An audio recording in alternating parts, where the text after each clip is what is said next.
you know what it is. Another classic episode of the Miller Experience. And we have a very special guest today, like always. Y'all already know how we do, right?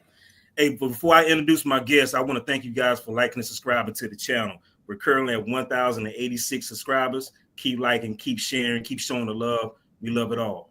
All right, guys, my guest. He's a celebrated actor, writer, director, and producer known for international acclaim. He earned his MFA in Performing Arts from Savannah College, Art and Design, and holds a BA in Film from Payne College in Augusta, Georgia.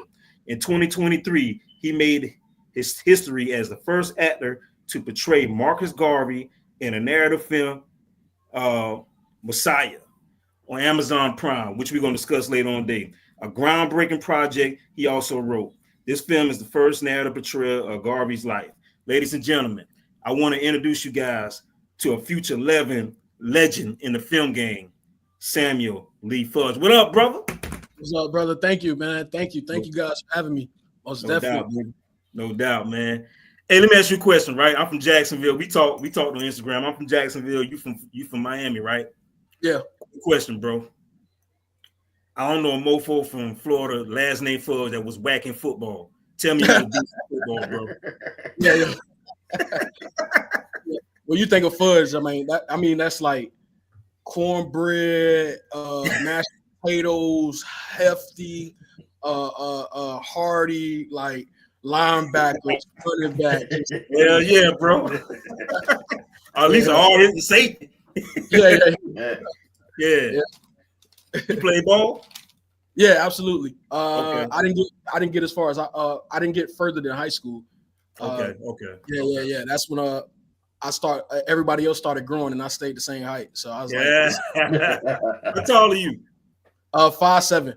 Oh, me, you the same height, man. Hey, don't trip. Hey, running back though, man. Running back. I played running back and outside linebacker in high school and college. Look, I'm not gonna lie. It was one play. I remember we were scrimmaging, and I was to pass block, and the quarterback says, "Hey, whatever the case, I'm getting set. I'm trying to pass block, right?" This big ass D lineman runs at me full speed. Mind you, we ain't even have on pads. He runs at me full speed, and I go to block him. And when I say he knocked my ass on my butt, I think that was the last day I touched a football. I ain't doing this for like I'll watch it. This ain't for me. I my mom, this ain't for me. I need to go to acting. Let me get into that.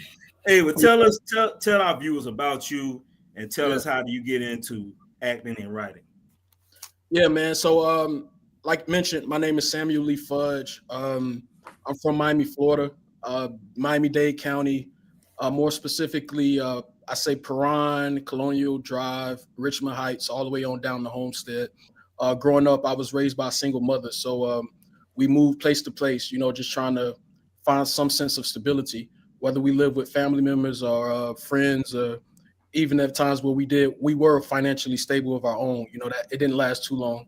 So we found ourselves kind of all over South Miami Dade. Acting for me became a escape from reality. I came up in very humble circumstances.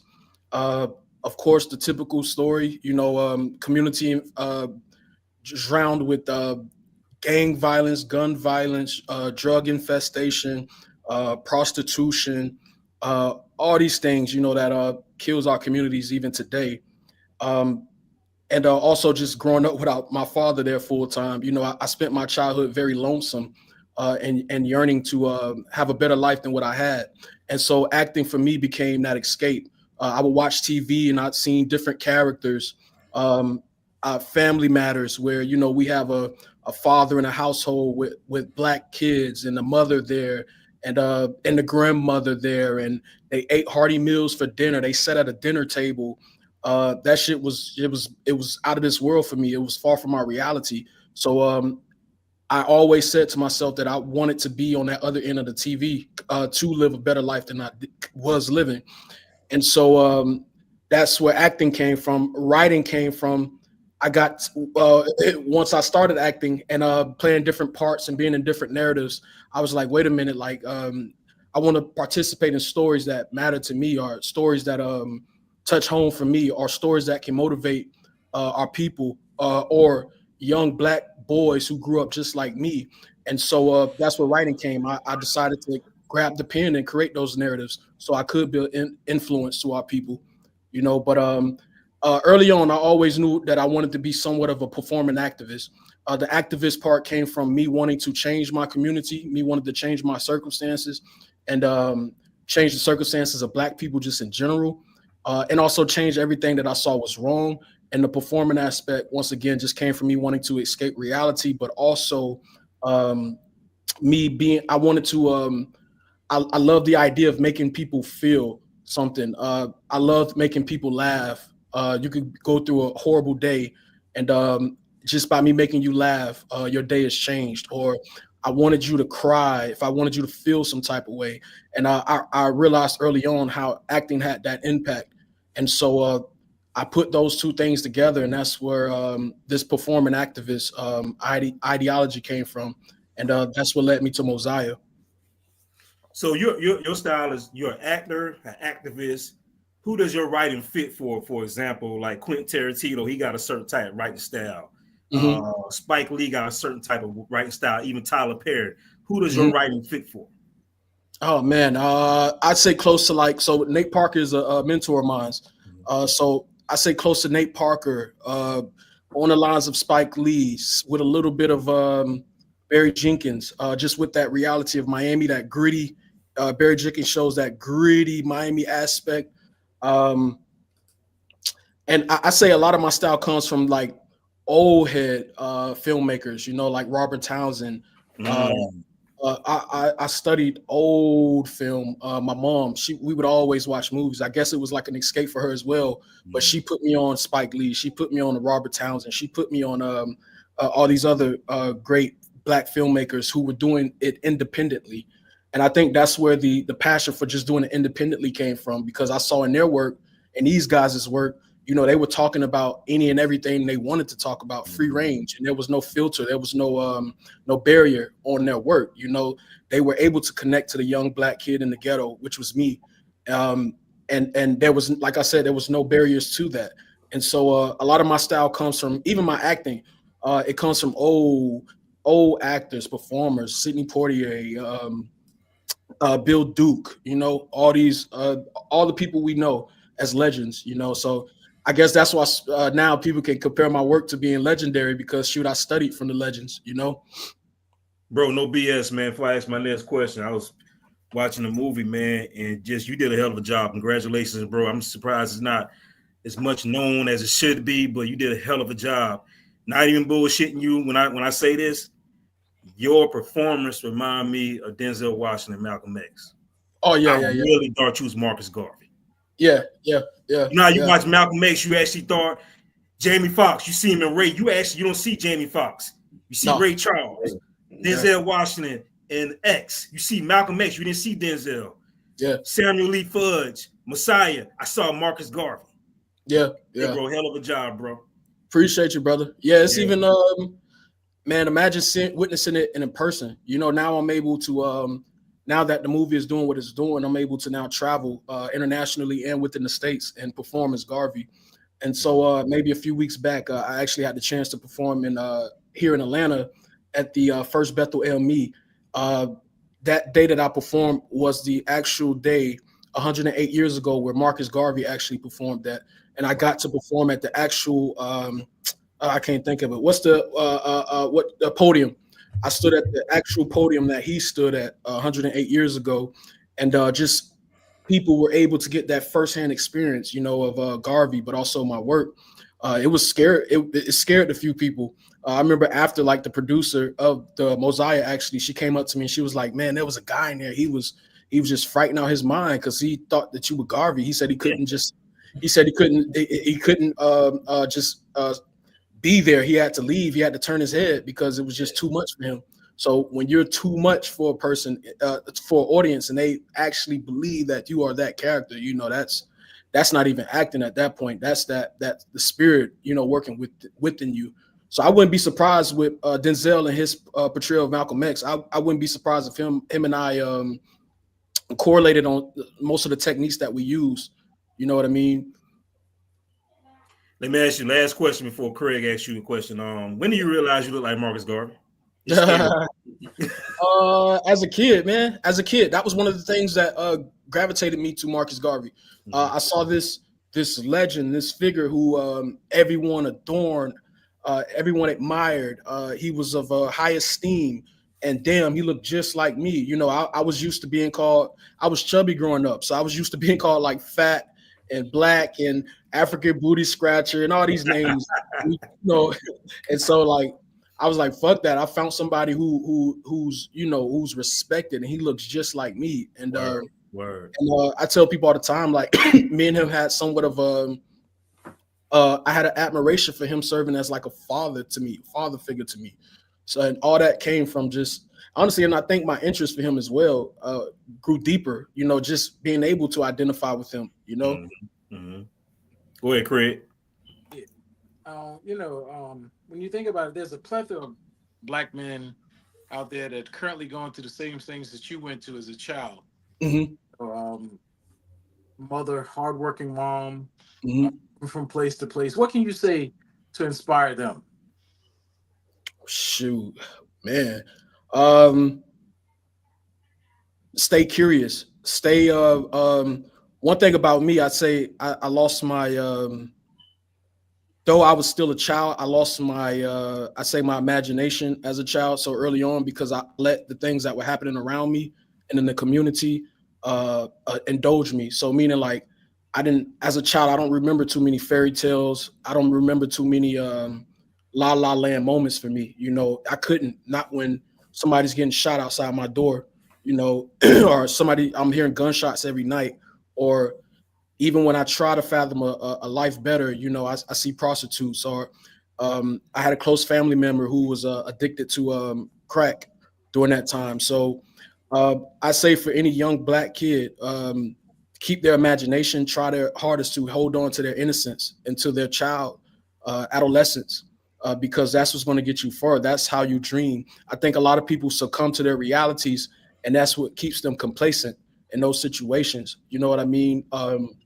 And so just dream, be curious, want to know what's out there. You know, don't just let the surroundings or your environment keep you contained. You be curious, want to know, watch television. I think in today's time, it's a good and a bad with social media and the different media platforms that we have today, because for one, it allows kids, young black kids, to see different life, especially with them not reading as much these days. So social media allows the young black kid to see how it is to live in LA, or the young black kid in Miami to see how it is to live in LA, or to see how it is to live in Africa. You know, you can just access social media and that'll show you that.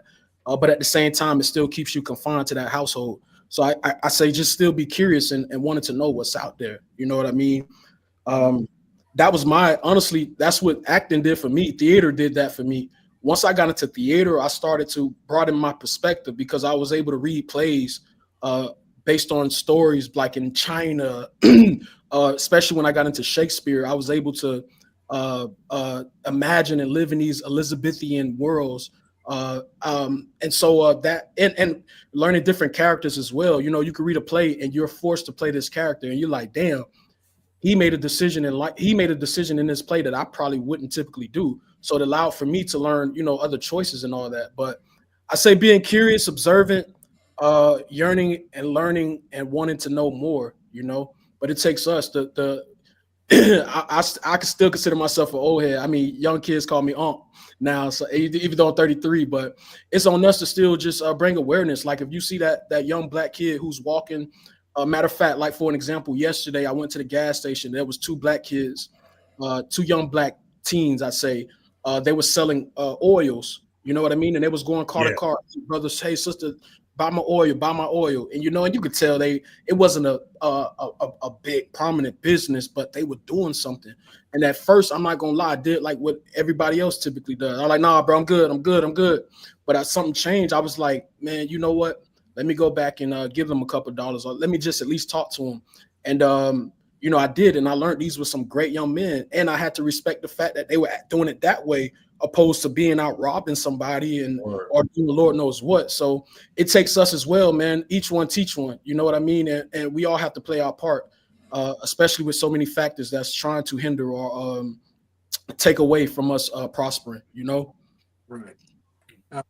We know that you wrote the movie Mosiah, based on the life of Garvey. Mm-hmm. You also wrote Lotus, and that was Yeah. based on another young man's life. Now, tell me, was that based on your life, or was it a parody, if you will? No. It was my life, definitely. Coming out of the inner city, making the unpopular choice of going to college, while everybody else at that time was during that time, you know, it was either you going to school, you're going to the military, or it was common that the other result is you're going to get in the streets. You know what I mean? It was either the streets, school, or the military, and nobody was going to the military. Only few people were going to school. So the popular choice was going towards the streets. And so, and I dipped and dabbed a little bit. Even when I got to college, initially, you know, I was still trying to do street activity or street-like things, you know, selling weed. And that didn't work out. I was selling weed. I was fronted some stuff to sell. And of course, I was to pay the money back. And my first, like, I worked hard for this first sale. I'm calling it, you coming? What time you coming, man? I got that stuff. And I was so freaking nervous. And they doing an exchange that I just gave them the stuff and I forgot to get the money from them. So I was like, yeah, this shit ain't for me. Like, I can't. I was just so happy that I was successful with the exchange. I was so happy that I got it off me and give it to him. And then I realized, damn, I forgot the money. So that didn't work out too well. But just going back to Lotus, you know, in that film, we see this young man, Reed, who makes the conscious decision to say, you know what, I'm going to go get an education. And you see the sacrifices he has to make. You see the reactions to his peers, whether positive or negative. We see this young woman who stereotypically may come off as a woman from the what we call them, hood rats or whatever the case. But we see this young woman who invests in him and gives him that inspiration and that motivation to go better his life. We also see his best friend, his longtime best friend. We see the reaction from that too. Like, nah, bro, you can't go. You got to stay here. We got to make moves. What about me? You know, and so that character is torn. He has to make the decision that ultimately dictates his life, and that was me in real life. You know, we see the result because we're here on the stream right now. You know, but if I would have made the other decision, Lord knows where I would have ended up. You know, every day, and you guys know, like every day, man, I see people from where I'm from. They're either passing away or they're in prison or in jail. So thank God I made the right choice. But that particular film is to motivate other young Black kids to make the appropriate choices and to feel comfortable in doing that, you know? Right. Now, I saw in one clip you talk about your cousin who's she's in politics, I believe it is. Yep. Now tell me, why not that route? Politics? No, me. I'm doing it later on. I'm doing it. I'm doing it through the work. You know, every interview that I do, especially in regards to Mosiah, like we spend more time talking about what's going on in the community or what's going on as Black people around the world or in the States, you know, more so than me talking about the film. So in my own right, I am a politician. You know, I do it in my own rights, and I can do it freely. I don't have any barriers. There's no detrimental consequence to me speaking and voicing my mind. You know, I feel like I got the vote of the people. You know what I mean? People supporting this film, and not just here. You know, like I keep mentioning, I'm international now. Like I have conversations with Black people in the UK now. I have conversations with Black people in Africa. Just yesterday, I was on a call with African students. So I am the people's choice. You know, and I'm honored in that. You know, but I am doing a sense of politicking. And politics, you know, I throw it all in this. I say my work is like a gumbo. You know, it's a mixture of things: activism, politics, whatever, humanitarian work. I throw it all in that bunch, that pot. You know, but yeah. Hey, Craig, he doing it the right way. He politicking the moral way. He doing it the right way. No, say more. Yeah. Hey, Vic, you got questions? Yeah. So tell me what is it about Marcus Garvey that inspired you to want to write and play and necessarily be him on film? Yeah.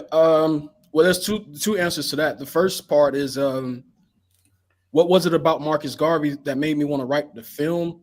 During that time, we were going through a lot of crazy social conflicts in the United States. You know, we had George Floyd, the passing of George Floyd. We had the passing of Aubrey, Sandra Bland. Not too before that, we had Breonna Taylor.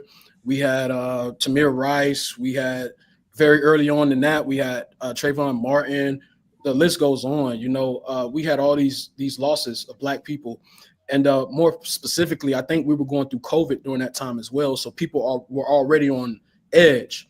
And so within that George Floyd passing, you know, I was out in the streets. I was taking the streets. I was here in Atlanta. I can't say too much because I don't know if they're going to come back and try to charge me for things. But I was out there protesting. You know what I mean? I was getting it in. I was angry. I was confused. I was mad. I couldn't believe that, you know, the whole world got to witness the death of George Floyd like that. And we were supposed to just accept it and swallow it. So I was very angry. And so I was protesting heavily, man. And even the stuff that I was seeing while protesting, like I'm seeing the tear gas, and I'm seeing it felt like a war. We was in a literal civil war, and all we was trying to do was stand up for something that was unjust, you know, stand up against something that was unjust. And so I just remember coming home every night after protesting, bro, and feeling unfulfilled. I'm just like feeling like it wasn't enough. My voice was hoarse, my body exhausted. I've been tear gassed, all this stuff, and still I just didn't feel fulfilled. At the same time, my mom is concerned. She's worried about my life, so it was just a lot. And so I had to really go back to the table and re-strategize on how I could be more effective and serve a bigger voice within the chaos that was happening. And so just going back to my knowledge of Marcus Garvey and me just being a filmmaker, and I was just coming off of Lotus. So I understood how impactful my work could be from Lotus. And so I said, man, it's time for Marcus Garvey. You know, it's the time. So I need to write this. And because the people need to know. And I think we were doing different boycotts, like, hey, let's keep the Black money to ourselves. Let's do this. But they just wasn't successful. And because there was no huge strategy around it. And so I just knew, like, introducing Marcus Garvey and his ideas and his philosophies would make a lot of more sense to what we were already out there doing, but also give us a clear blueprint on what we needed to do. And so that's why. The other question, I think you said, why play him? Yeah. Why play him? Nobody else was going to do it. I wasn't going to allow anyone else to do it. It was going to be me. I had too much training by that point. I had just graduated with my master's degree in acting. Honestly, everything that I did acting-wise up until the point that I did Marcus Garvey had been centered around playing Black activists. I played Martin Luther King countless times in plays, different performances. I played John Lewis a few times. I actually got to perform for John Lewis as Martin Luther King. So a lot of my training and my experiences with the acting was already centered around pro-Black work. I had participated. I was in the film, though I was an extra. It started off with me being in the film Selma, based around Martin Luther King. Right after that, I was in Birth of a Nation by Nate Parker, centered around Nat Turner and the Rebellion. From that, I did Emperor, which is it was centered around Shields Green and his rebellion or his escape from slavery. Right after that, I did another project called MLK and X Genius that was produced by Disney Channel. I'm sorry, Disney Plus. So I was in that project where I played. I can never remember my guy's name, but his death sparked the I Am a Man Too movement in Memphis, Tennessee, which was why Martin Luther King actually went to Memphis in Tennessee. And so all of my work was already centered around that. So I was just like, hey, here's the time. And then and other stuff, like I just got tired of being like the being belittled and being degraded within characters that I was playing. Like I was playing slaves, I was playing gangsters, and so I wanted to finally play a king. And I already had done it in Shakespeare. So here it is for me to play a king for my people, but I was compelled. I couldn't see nobody else playing Garvey. They wouldn't done it before me, at least. Word. So yeah. So now, but yeah, I had to play him. It wasn't going to be no other way on that. All right. Any more questions, Rick? Yep. All right, so tell our viewers, people that's not familiar with Marcus Garvey, tell us who Marcus Garvey was and what did he stand for. Yeah, man. When I'm asked this question, is just so much because it's a Yeah. huge umbrella of who Marcus Garvey was. In short, though, he was a activist, a Pan Africanist. He's Jamaican born. He came over to the States and pushed this movement of Pan Africanism. He developed the UNIA over here, which was an organization for Black people, for Black, formed by Black. He pushed. He was the only one at that time with a mass movement to this capacity. He didn't just lead Black people in America. He was a world leader of Black people. He created different businesses for Black people. He was a huge advocate of Black enterprise. He wanted everything Black. The red, black, and green flag that we see today was created by Marcus Garvey and is a symbol of Pan-Africanism. So he was just so much, man. And I can't even make a movie on all the stuff that Marcus Garvey was, but he was the biggest to do it. He was, in my opinion, the most successful to do it, just with the amount of resources that he had at that time. He used the power of publication and media. He was a genius with using media and print press. He had studied print press at a very early age. And in fact, he used this to build this mass movement so quickly. So he was just a genius in his own right, and he was a master at connecting Black people, but also touching the hearts and soul of Black people. He wasn't like in comparison to like the NAACP, where a lot of their members were people of class. These were like your doctors, these were your teachers, and all that. Marcus Garvey was very gifted at touching the common man, the common man who didn't have much, but just wanted something out of life. He was able to influence these people and build off of that. So in short, that's who he was. He did a lot of great things. Unfortunately, he was eradicated by the system, or his legacy was there was an attempt to eradicate his movement through the system. But Marcus Garvey, before like the slogan on the film, before Malcolm, before Martin, there was Marcus Garvey. Right.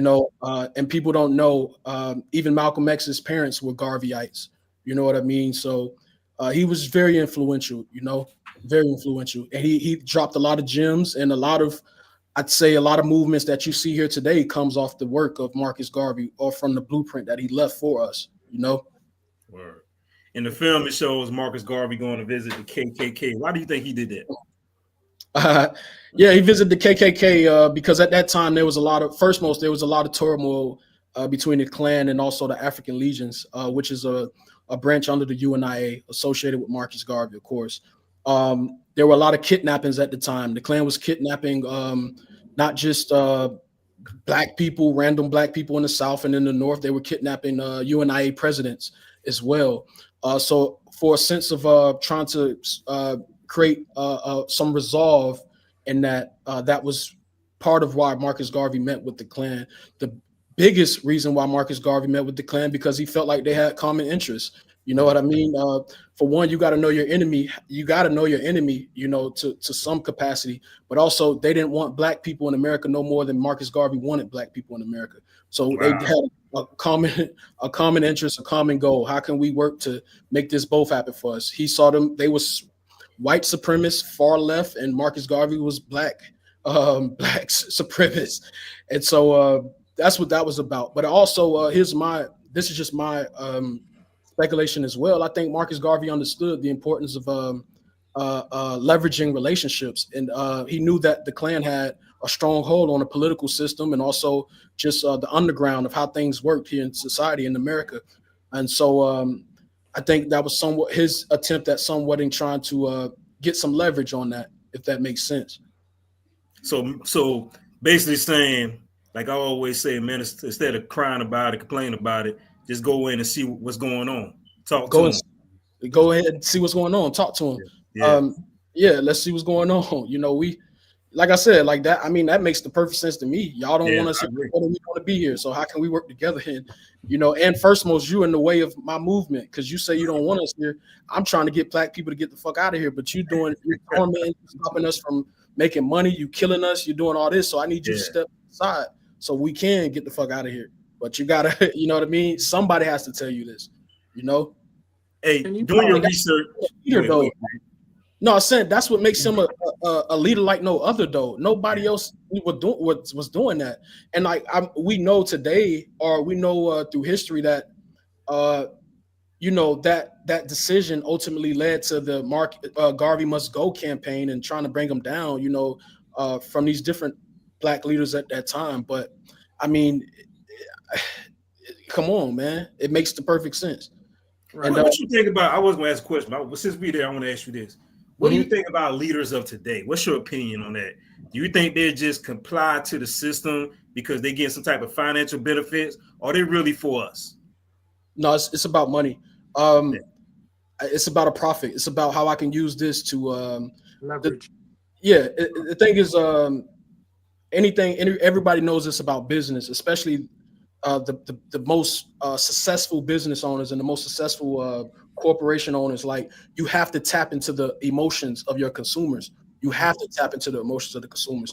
So and you use the emotions of your consumers to sell your product. So that's why, specifically at times where there's confusion and racial tension, you see these leaders all of a sudden rise to occasion.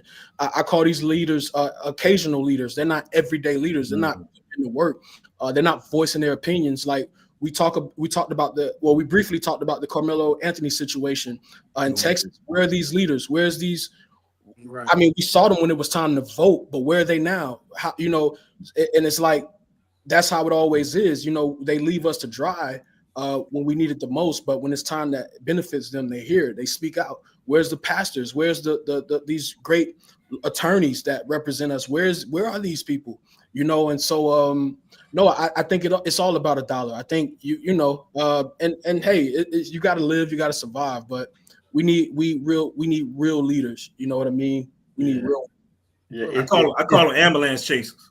Ambulance chasers. Yeah, it's capitalizing on black trauma and black pain. Yes, yeah.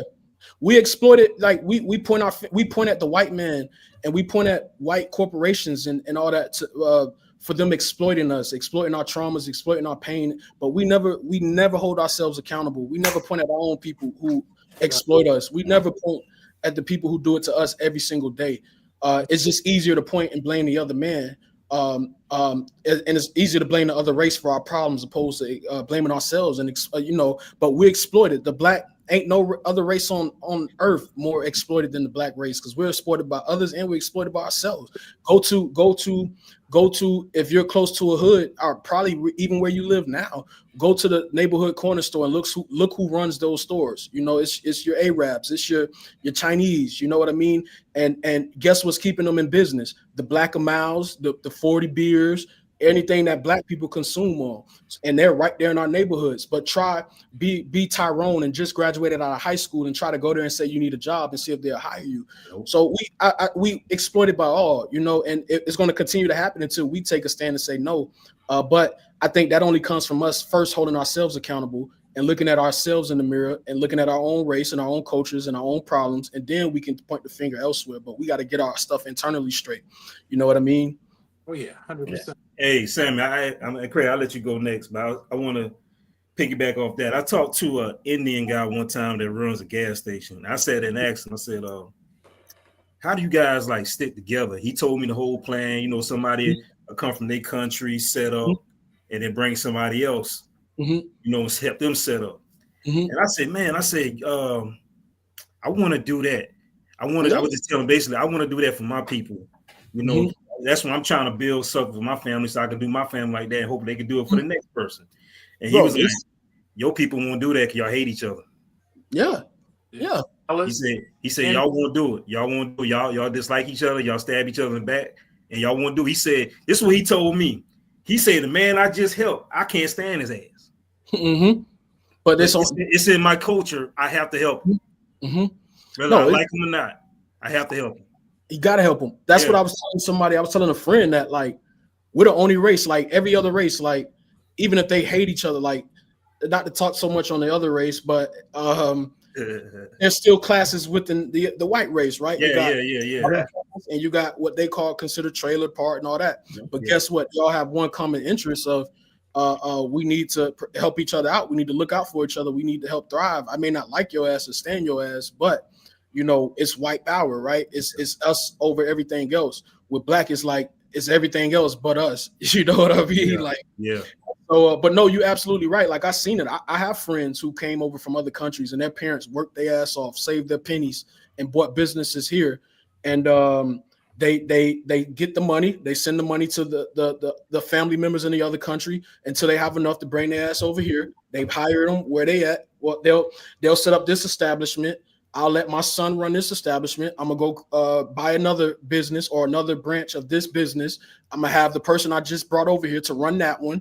I'm gonna go set up another one and go on and so on and so on. And so that's how they keep their money circulating. But I mean, even if I don't know how bad it is in Jacksonville, but I know in Miami, like look at Miami, like Miami was predominantly black, at least when I was growing up, and then slowly but surely Hispanics started to take over, and now I go to Miami, it's full Hispanic. Like, yeah. They look at us like we like they look their nose at us. You know what I mean? So that's where Marcus Garvey comes in. You know, we don't know and we're not aware. You know, we're not educated on the effects of this and the effects of our decisions. Like, first off, we got to learn that we're consumers. You know what I mean? We don't even know that. Like, we put our money into everything else but pro-black. But us. Yes. But us. Yeah.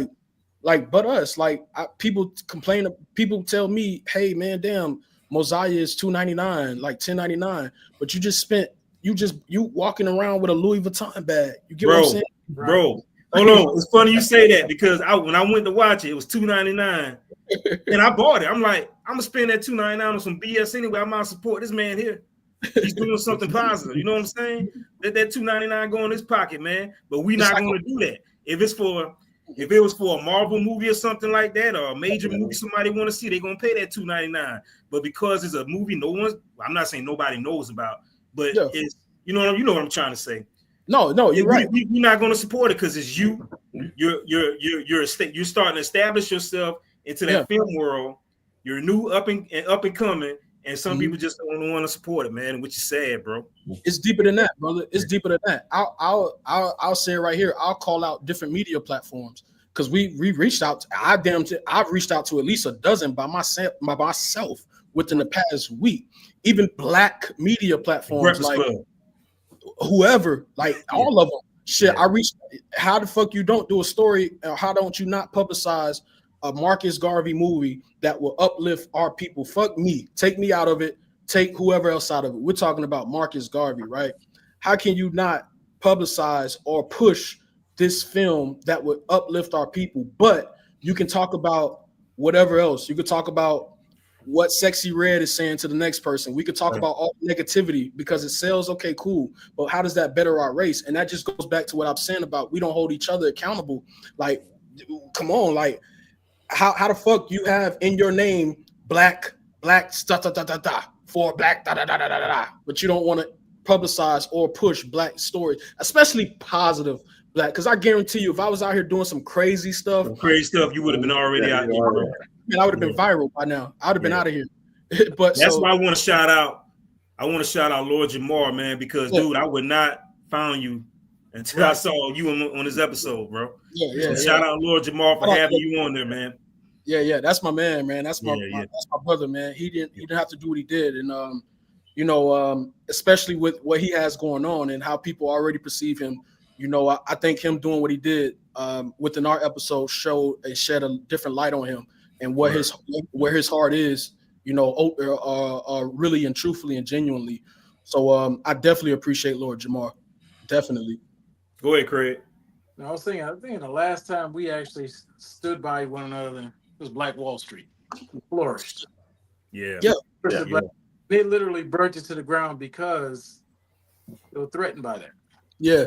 So many others. Black Wall Street, you know, there's other places, man, cities and communities, Lake Lanier, you got Rosewood, you know, they constantly do that. That's a pattern in their behaviors. They always burn down or break down or tear down or eradicate anything progressive that we build. Whether nowadays it's not in the sense of them burning it down physically, but now we got gentrification, you know, that tear down those communities and all that. And so, yeah, man, it's a custom pattern of what they do. It's repeated through history. It seems like we allow it. I mean, you think about it. Haiti was what? One of the wealthiest countries in the world.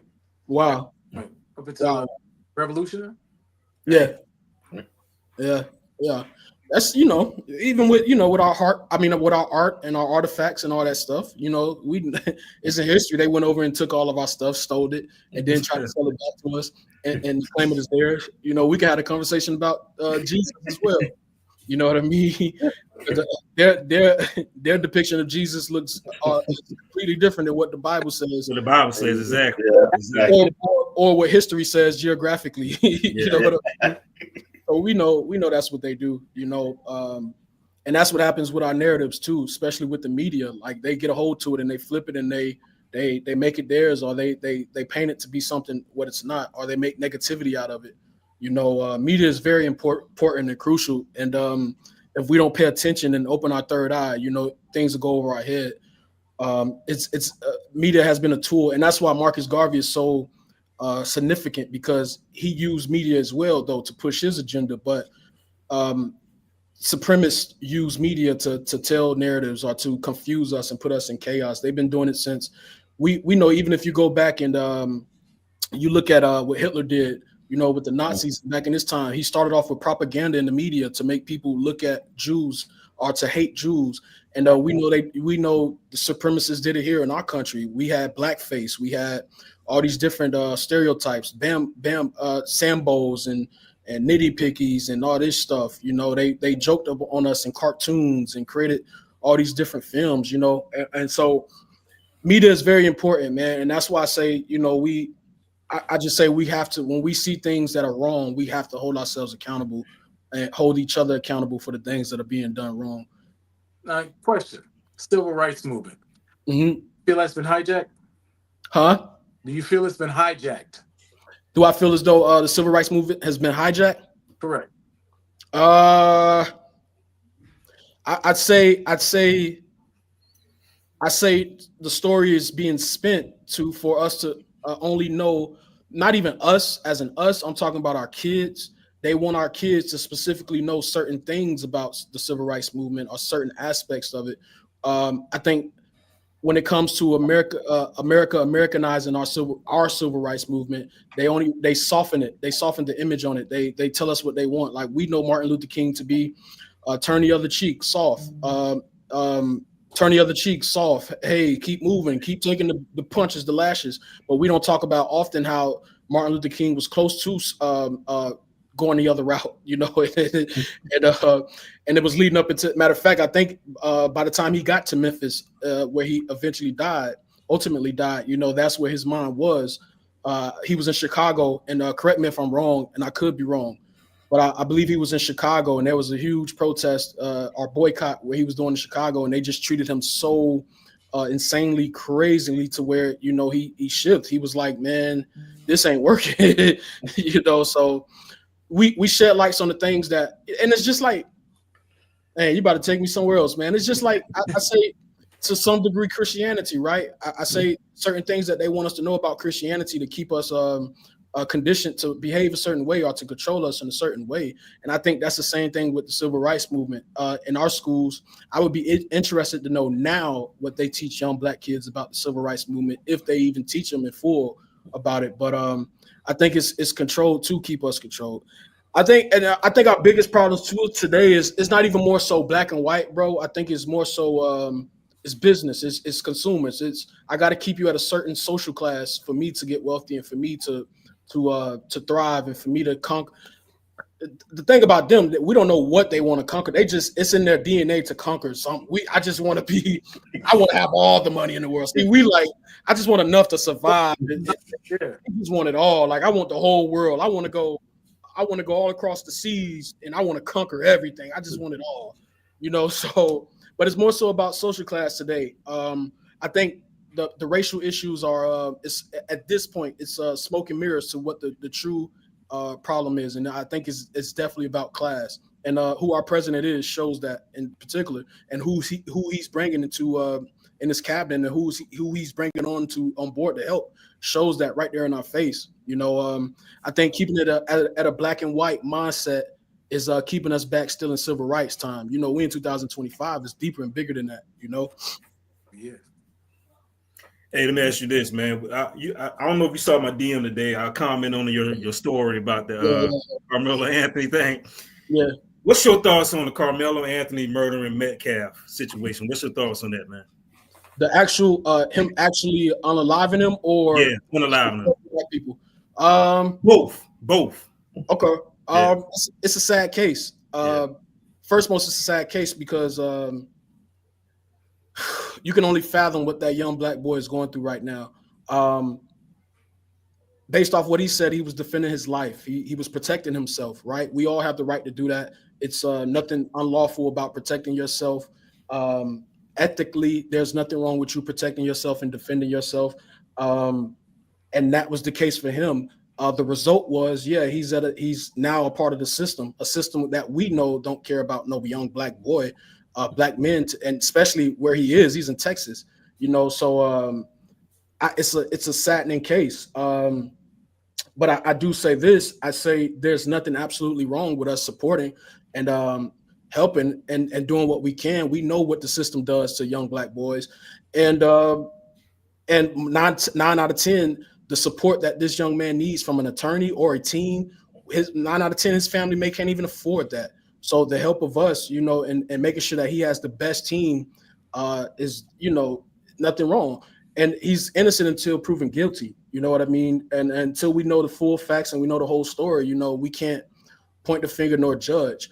I'd say this is the time, though, we need to be advised on the way the social climate shifts, but also the market. I say there's always times like this where there's a civil disagreement with black and white rather, and people come to this occasion to benefit and make money and to profit off of and da da da da da. So we need to be more attentive on that and seeing and really seeing what's going on. But it's a sad case, but also, hey, I'm gonna keep it real too, though, man. How many times have we been on the other side of that the other side of the case? You know what I mean? And it's been us that we're watching the funeral on live TV. You know what I mean? We're praying for the family because they lost their child. Too, and so I just say, man, regardless, I can't say too much. Right, let me say this. I'm playing devil's advocate, okay? So I feel like as a people, man, we support. We think everything got to deal with race, and this issue, I'm in law enforcement, so this issue I don't see a race issue, right? No, what I see is an issue of we're catering to wrong, and what I mean by that is the kid brought a knife to school. First of all, you violate policy by bringing a weapon to school. You're not supposed to do that. It wasn't in school, though. It doesn't matter. It was on school property. Is the track in school property? Yeah. The track is school property. School property. So it doesn't matter. You brought a weapon on school property. That's strike one right there. You weren't supposed to do that. Number two, if you felt like your life was threatened, why did you go there? You could have been like, oh, I don't feel like doing such and such. First of all, he's not even an athlete. He was just there. He's not an athlete. You sure? Okay. He wasn't an athlete. All right, we're still working. Number two, even if you felt like your life was threatened, right? Mm-hmm. Why do you talk to a teacher? Why do you tell your parents? See, we come up with this no snitching culture. Don't call that. If somebody's messing with me, somebody's bothering me, I'm letting somebody know. So if it does get to that point, at least I got some type of trail. Hey, I told such and such. I told such and such. Nothing was done. Dude kept messing with me. I got to handle business. Number three, from what I read, the Metcalf kid asked him, he was, you ever went to a racing event, racetrack? No, you know how every school got their own section. Right? Yeah. So the kid was in his section, the Metcalf section. He doesn't even go to the school he doesn't even go to that same school that Metcalf go to. Yeah. They asked him to leave. And from what I read, he stated, got to make me leave. So that's when they got in an argument. He pulled a knife out, stabbed him. So it's a right or wrong issue. It's not a race issue. If he did that to another black man, it still would have been wrong. Right. But here's the thing. Right and right, it still would have been wrong. You know what I'm saying? Yeah. But here's the thing, though. We're speaking off of whose perspective? Because we haven't heard his full testimony yet, and we got bits and pieces of what the media is telling us happened, and we're getting the side of the brother. I don't care. He bought a weapon in school. So what if the narrative shifted, right? Or what if when we learn the facts, it was maybe he was trying to leave, and the two brothers they just kept pushing him or hitting him or even threatening him in their own verbiage, going back and forth. And what if he truthfully was defending himself? What if he felt actually threatened for his life? He bought a weapon in school. Yeah, you can't take it. Just by bringing that way. You came there looking for a situation. Premeditated is what they can. Yeah, right. I just so say that's my argument. Everything is not race. Some things are just. Oh no! Hey man, he was wrong. Yeah. And I'll say this: I didn't read all the police report, but I read some of the police report, and I read the some of the witness statements, and they're saying basically describing it the way Ernest basically describes it. And I said, if you take away the race, you have two teenage boys that got into a fight, and both sides are trying to make their side look like the perfect angel, and the other side look like a perfect demon. When the reality is, both sides could have said and done something that could have de-escalated that whole situation. Yeah, but don't two teenage boys, they got the testosterone going. But don't forget, we're talking about adolescents still. Their brain's not fully developed. Where's the adults in the situation to prevent that from happening? You know what I mean? We know that kids don't have the mature mind to think or have better judgment in situations in general. That's what I was saying, Samuel. Maybe he didn't tell them. That's what he probably.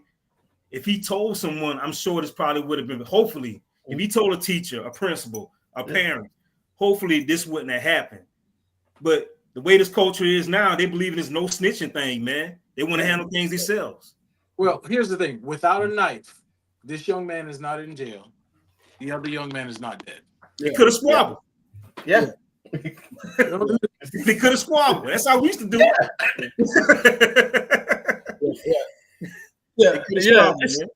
Yeah. I mean, still though, I'm not going to conclude until there's actual factual. I'm always. And we get back to the factual. I'm always, listen. With our people, is always you gotta prove it guilty before I'm gonna say guilty. And because, like I said, it's been too many times where we've been on the other end, and it's always been justified, it's always been right, So, but I do think it's outside of race, though. I think, like, just going back to my point of the media is utilizing this moment to make it about race. So that's my whole point. I didn't want people to say this is racist. It's just a right or wrong thing, man. That's all it is. Yeah. His father even said, the Austin's father even said, it's not about race. Somebody just made a horrible choice, a bad choice. Yeah. And race is sexy. That was sales, pretty much. Yeah. He's going to sensationalize it. Yeah. That's what. And I'll say this: I believe if you are accused of a crime, you should have the best defense. Yeah, right. I hope he gets $1 million plus for his defense, because the prosecution is going to open up the wallet to try to convict him. So yeah. I mean, I'm more so worried about the I'm just worried about the witnesses, and them being truthful in their testimonies. Yeah. Especially if I think because he was on their side, he was under that school's tent, and just going off of those students being connected to the gentleman who passed away, those testimonies can be completely different than probably what everyone is going to exaggerate. Or let me stop. There may be some sense of exaggeration, or just to say, hey, no, he was right. Because even when you look at the brother when he was doing the interview, you could tell there was something left out, because he said, we came up to him and just instantly, like, let's use our common sense. Yeah. I come up to a guy and I say, hey, you got to leave our tent. And he's just instantly he's instantly aggressive, like he's threatening and talking like. So that's number one. But then also, like he says, hey, Austin grabbed his book bag, and then the guy just and then it was just blank from there. It was like, yeah, and then that happened. And so I just say hopefully he has a great defense team that can call out and bring truthfulness in those testimonies, but also in the case as a whole. And you're right, man. You're right. You gotta listen to the whole story, just like Craig nephew, young Scooter. When he first came out, he was shot by police. We found out a young lady was involved with a BS phone call. Sad. You said it turns out I'm sorry, Chris. My bad. I'm sorry. I was just trying to use that. I'm sorry. You're right. I mean, but I said this not too long ago. I think I did the interview, because we were talking about Trump and everything, and I was saying like I wouldn't be surprised that, because typically what happens like with politics when it goes like that and they already make it about race and all that craziness, there's always something that happens to where the people just jump on it, and because we look for a reason to go black and white. So after the Trump, you can't really say, they already shifted the social climate with the elections and all that stuff, and we were just waiting for the next moment. So now it happened. Now it's quick, like black, white. Right. And I wasn't surprised that they were going to do that, because it always happens. History repeats itself. It happens constantly. And both sides are going to use it to profit. Like I said, let's pay attention to these leaders who say they are leaders. What are they doing? Are they in support? These black leaders, are they in support of this young man? And what are they doing to show their support? Are they speaking out? More than anything, what are they doing to somewhat give black people resolve in this situation? You know what I mean? Hey, on a lighter note, are you in a relationship? No, not currently. Currently. The reason why I asked, I want to know, will you take your girl to Usher concert? Yeah, if she want to go, let's go. Yeah. Are you sitting in the front or in the back? No, wait. I'm gonna be. Look, let me answer it this way then. First off, I'm 33 years old now, so I'm smart enough to know I'm not. If whatever my woman wants to do, go do it. I'm not gonna stop you, get in the way of doing that. Okay. Second, I'm not gonna set myself up to even go. If I would pay for her to go with somebody, with another friend, a female friend, or she goes by herself, but I wouldn't set, especially their front row seats, I wouldn't set myself up, because I know how I would get. So it'd be a situation where, hey, yeah, baby, go to the, go enjoy the concert, while I do whatever I do. But if one of them videos come out, that's a total right there. Now the video, you see the guy want a divorce now, right? Yeah, I saw that. Man. Yeah, I saw that. I don't blame him. He got all the proof right there. Shoot, it was there. She ain't shit. Her family see it. She threw it all away for one moment because Usher don't want her. Yeah. She threw it all away for one moment. But no, that's a good one right there, man. I think that'll have to be with the agreement though. Like, look, I better not see you on the video. Matter of fact, if I'm going to pay for the ticket. I'm not even buying no ticket where you that close anyway. You got a nosebleed, bro. So look at you looking at the you got to be strategic about it. Look, man, they ain't even have no more up there, But I got you midway, Yeah. Not even close. She looked like she was ready to risk it all, man. I'm like, yo. Not even close to the aisle where somebody can grab you and walk you down there. Yeah, right. Because him, Usher, he'll move. He'll make his way through the aisles. He'll probably be done grabbed out the aisle. Nah, man, you got to. Hey, man, you got to know who you with, man. Yeah. Anybody with Usher status. If your girl acting like that and it's just a concert, imagine what she'd do with anybody just with that status. And there wasn't no video cameras around. He married. You got to kind of think about stuff like that, man. When you're choosing that partner, bro. Yeah. Yeah, Absolutely. I just want to ask you about that, bro. Let me ask you this though: doing your research on Marcus Garvey, did Dr. Umar reach out, or did you reach out to Dr. Umar? Can you say he's some relation to Marcus Garvey? No, I'm trying to get in contact with him. Matter of fact, I reached out to the same connect who connected me with Lord Jamar. I asked about Dr. Umar. Matter of fact, there's another gentleman out there who interviewed me not too long ago. I saw that he had an interview with Dr. Umar as well.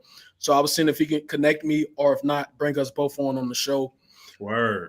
I know a while back, maybe a couple of years ago, he was here in Atlanta.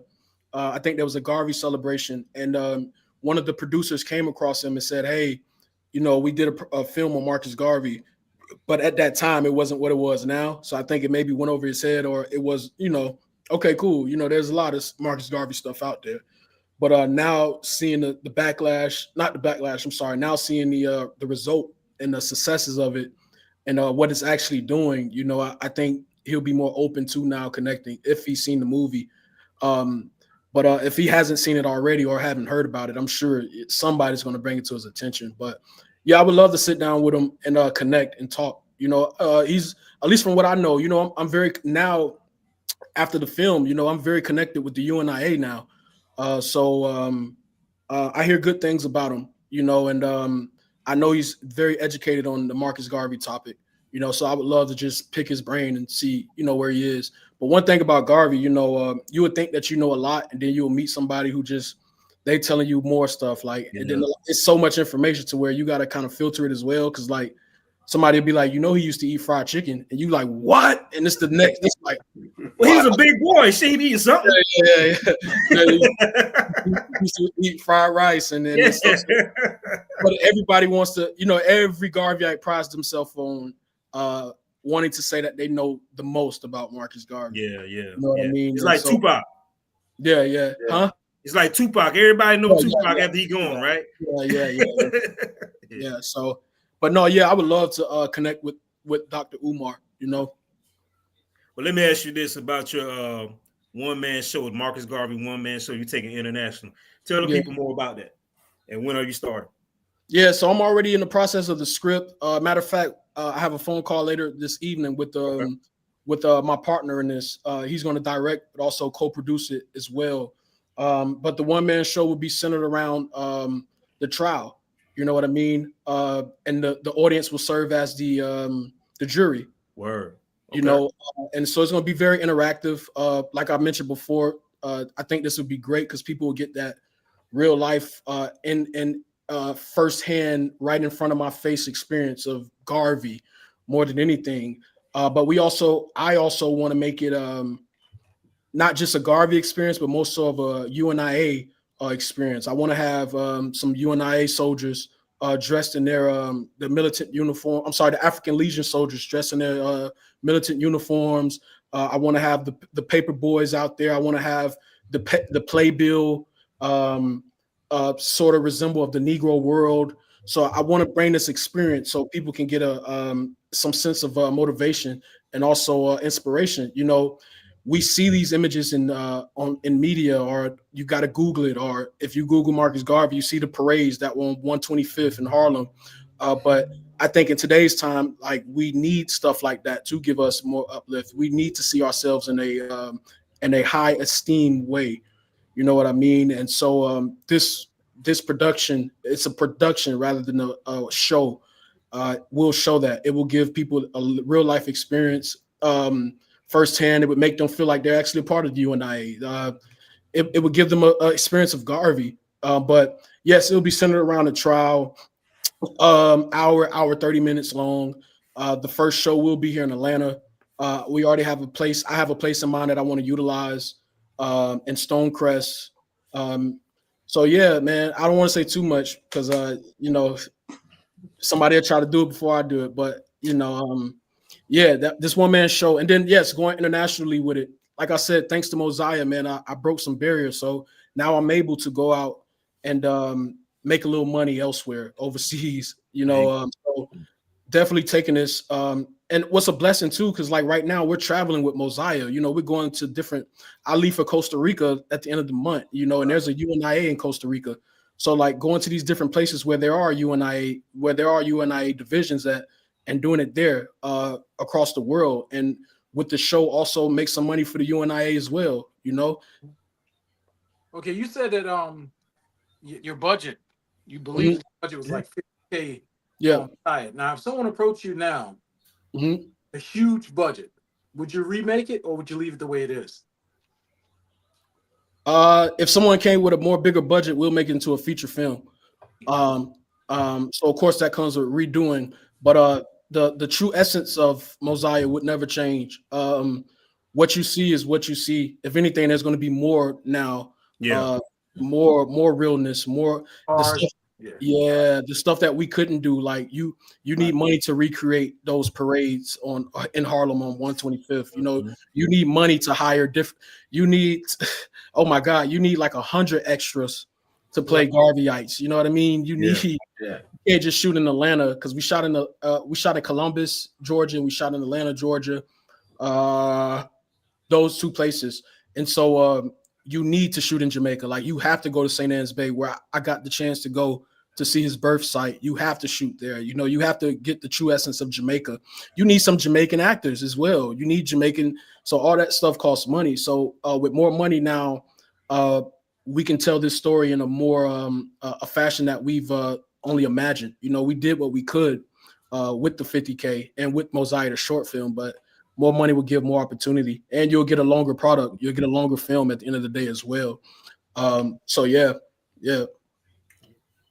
Who are some actors or actresses you would love to work with in the future? Me. Just kidding. No, listen. Now, don't get it twisted, man. Listen. So I'm like, you know, rappers, right? Rappers be like, ain't nobody touching me. I'm the greatest of all time. Yeah. I'm competitive in my work. You know what I mean? Yeah. I'm the best actor on earth right now. Denzel is old, man, so he ain't got it. Michael B. Jordan. No. Yes. You know what? I say yes. Michael B. Jordan, absolutely. I would say there'll be a team more so than the actor. There's a team. So like, I would like to work with a certain director. I like Ryan Coogler. Okay. I would like to be on a team with Michael B. Jordan. This may be, I may get backlash for this, but I love the work of Jonathan Majors. I love how he loses himself in these characters and he transforms completely. To something. I got to still check out Magazine Dreams. I still got to check. Man, he's man. I heard so, it was awesome. Man. I would love to work with him. I would love to work with his craft. You can employ his craft. I do. Yeah, right. Yeah. Though I just talk junk, I would love to work with Denzel too, though. I talk shit all day about Denzel, but that's Denzel. So I would love to work with Denzel, but I would love to. And if I don't do this myself before somebody else does it for me and for us, I would like to do a production where there's like I'm in a cast of like-minded cast members who are doing the same work that I'm doing. So like pro-black type work. I would love to be in a project like something centered around the Harlem Renaissance, maybe, or something about a black movement where it's we're playing these historical figures, like the Selmas and like the Birth of a Nations and stuff like that. But that's what my passion is. That's what my heart is. So to be able to do that with other actors who have a heart for that type of work, that would be a refreshing and excellent, great experience. But soon, man, I say give me a couple of years, man. If not by next year, this time, brother, I'll be a household name, and I won't just be looking for the opportunities. I mean, we saw with Mosiah, I created that opportunity for myself, so it's just going to follow up with more opportunities I'm creating. And now now other actors are gravitating to me, actors who are doing their things, or who people look at as like, oh, they're making it, they're doing it. These people are now fans of my work, so they want to work with me just as much as I want to work with them. So I see myself employing these actors very soon, and us doing projects that's going to continue to take over the world or shake the world up at least. Hey man, let me know if you need an extra, man. I'm available. Yeah, Vic, like, yeah, man. Yeah. I've been an extra. I can do it again. Yeah. No, man, definitely for the feature, man. Definitely for man, no doubt. That's coming sooner than what people think. Okay. All right. Hey, last thing, man. I'm gonna put you on the spot. In your Marcus Garvey voice, tell the people why they should see the movie and why they should support you. In my Marcus Garvey voice? Yeah, man. Oh, now you know that's I haven't heard it. You can do it. It's rehearsed though. It's not like on the spot. And then you take it be like, now I can't even imagine him saying, you know, it's Marcus Garvey 2025. In his voice. So you said the question is, why should people watch it? Why should people support the movie, and why should they support Okay, I can answer that creatively. Okay. I'll just do a speech. There you go. Okay. I'm delighted to inform you that your humble servant is as happy in suffering for you and our cause as possible under being viciously outraged by a group of plotters who have connived to do their worst to humiliate you through me and our fight for true emancipation and Africa redemption. I do trust that you give no credence to the vicious lies of the white and enemy newspapers and those who speak in reference of my surrender. The liars plotted in every way to make it appear that I was not willing to surrender in court. My attorney had advised me that no mandate would be handed down for 10 or 14 days, as is the custom of the court, and that will have given me time to keep my speaking engagements in Cincinnati, Detroit, and Cleveland. I hadn't left the city for 10 hours before the liars flashed the news that I was a fugitive. This was good news to circulate all over the world to demoralize the millions of Negroes in America, Africa, West Indies, and Central America. But the idiots ought to know that they cannot fool all the Negroes at the same time. I do not want to write anything that would make it difficult for you to face the opposition of the enemy without my assistance. Suffice it to say that the history of the outrage will make a splendid chapter in the history of Africa redeemed, where the black man would no longer be under the boots of others and have a civilization and country of their own. The whole affair was a disgrace, and the whole black world knows it. We should not forget.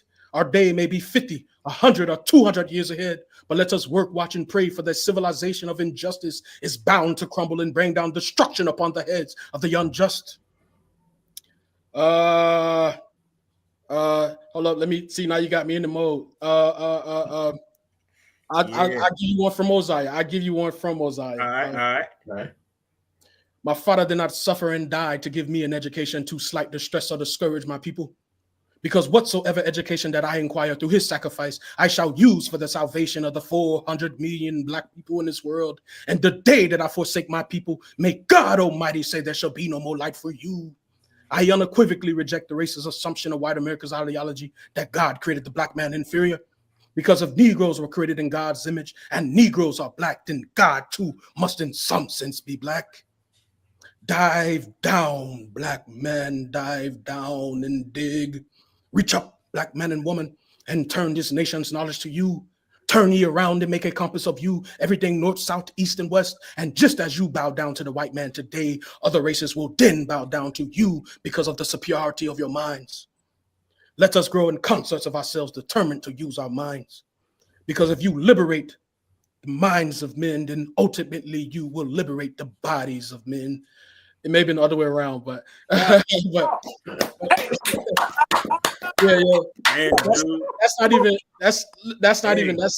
That's not the voice wasn't there, but I tried to give you the cadence. I tried to give you the Hey, ladies and gentlemen, y'all, get more of that.